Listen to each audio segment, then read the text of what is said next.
This is all the items I use as a small creator on YouTube. I'm currently really small. I have 219 subscribers, and this is everything I use to shoot, from talking head videos to a little bit of content I shoot outside that I'm starting off because I now have a lens to help me do that. And without wasting your time, let's jump straight into the video. The first item I'm going to talk about now is this Sigma lens. This is a 16mm Sigma lens. It's really popular, and for good reason. This lens has pretty much powered my entire YouTube channel. Every video I've shot on my channel so far has been on this lens. I currently got a new lens that replaces it. I have an ND filter on it. I really like this lens. I love this lens, and if you're considering getting it for like some wide shots, this is a very good lens for you to get for APS-C. The next item that I'm going to talk about are the boring items, so let me just get them out of the way. Is my Rode Wireless Mic Go 2s. That's what's connected to my smartphone that I'm using to record this video. Another thing, this is the first video I'm recording with my smartphone like this, with this setup, and I don't know how it looks like, so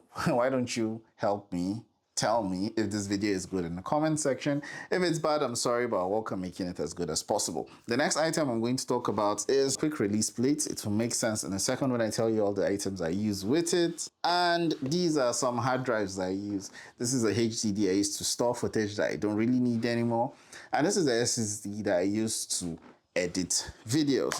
Now, where do I edit videos? This is an M2 Max 16-inch MacBook Pro. This is pretty much what I use to edit my videos, as well as work as a software engineer. I still have not maxed out this laptop. It's been really good so far, has never lagged, and I've really been enjoying it. Like, this is one upgrade that I made. I've been using Windows for 20 years before I switched to Mac, and since I got this Mac, like, the performance has really been what I needed, and I'm having a lot of fun using this. The next item I'm going to talk about is my Sony XM4s. These are the headphones I use for pretty much everything.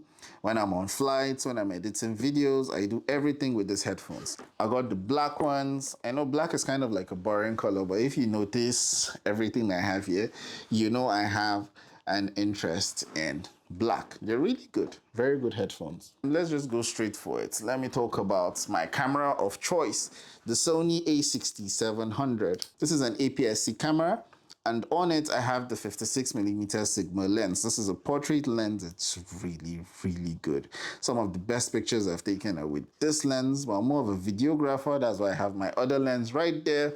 But this combo, if you have this combo, you can pretty much do anything. Like, actually, these few days, I have to say, APS-C have been going really mad on making lenses. I just saw that Viltrox just released a 9mm. I'd love to get my hands on that lens. That's like the perfect vlogging lens for APS-C. I remember when I started my YouTube channel in 2019, everything I have right now is pretty much a dream of what kind of content would you be able, what kind of gear would you get for APS-C. Before, full frame was getting all the love, but now APS-C, we're getting it too. Let's go straight to the lens that replaced my Sigma 16mm, and this is the new Sigma 17-40 f1.8 zoom lens. This lens, I haven't gotten a lot of use out of it, but for the little that I've used it, it has come in clutch.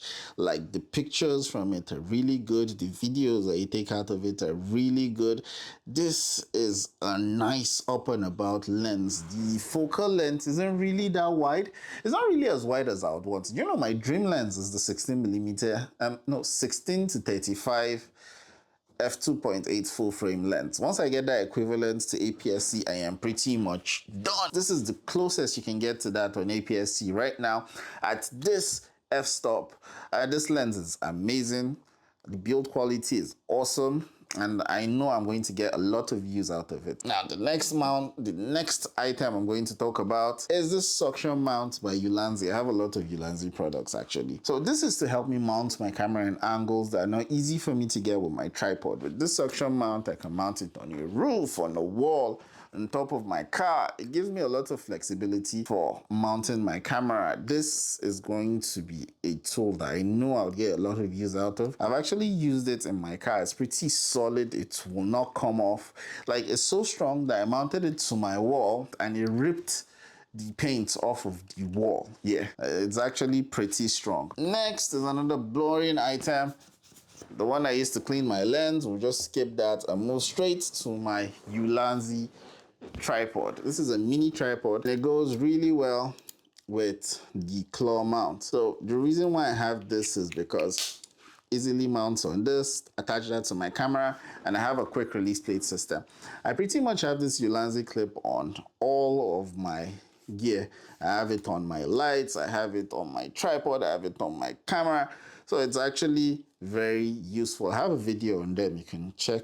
I'll link it to this video. The next item I'm going to talk about is, you know what? While I'm talking about this item, I'll just move straight into showing you how it is used. And that is my cage. This cage was purchased mainly because of the suction mount.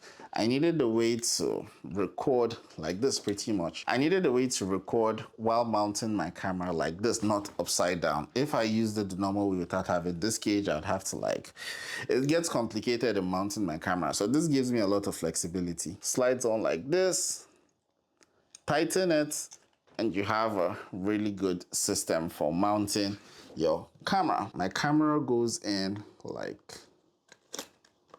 this. Let me just drop this for a quick second. To tighten that, I use this kind of like a Ulanzi coin. And that came when I got this honor mount that I put on my backpack. Again, with the quick release system, it just makes it easy for me to hang my camera on my chest so I don't have to put it in my bag when I want to use my hands to do something. It's also mounted on my Ulanzi BP09 camera bag. This bag is awesome, durable, and it packs all my gear.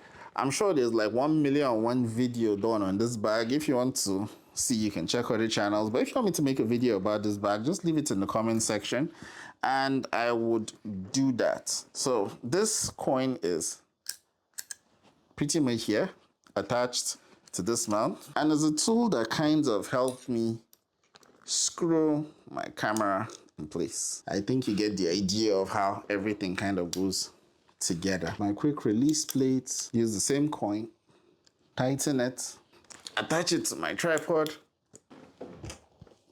and we have a complete system. And the last item, yeah, this is a Rode VideoMic Go-To. I had the NTG, but my nephew destroyed it. Then I switched to this one because it's cheaper. I recorded the video when I had the chance to test drive an electric car with it, and it actually worked pretty well. That goes on like this.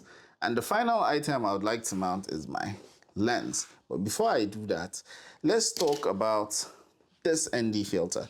I have two ND filters. This one is a little bit more expensive than this, but they pretty much cut off the same amount of light. I would put it in the description. If you've noticed, they're really big compared to the lens. My lens has a 67mm filter thread, but my ND filter is about 82mm. So I got the big ND filter so that I'll be able to use it with any of my lens. Like if you notice, this lens has a smaller filter thread. I can use this filter on it because I have step-up rings. Now I just have one that directly converts from 67 to 82, but I have a bunch of step-up rings that I can use pretty much with any of my cameras. It just makes it easier for me to use one filter thread for all of them than to start buying multiple ND filters for different camera lenses because I need them to fit in the right size. This is pretty much my setup. The last thing I would do to close out this video is switch this lens for this one. And yeah, that's my entire setup. Oh, one last thing I didn't talk about. This is a small rig handle that I use to mount on my camera. There's this tiny small rig needle rail that's up here. Usually it's supposed to be for this to mount at the side like this, but I noticed something with this cage. It kind of allows me mount it here and it holds on pretty tight. Like I can try everything possible is not going off. So I get the same advantage of mounting it here. I still have access to flip my screen like this. Convenient for me to hold like this, and I can get everything done. So yeah, this is pretty much my entire setup for my YouTube channel.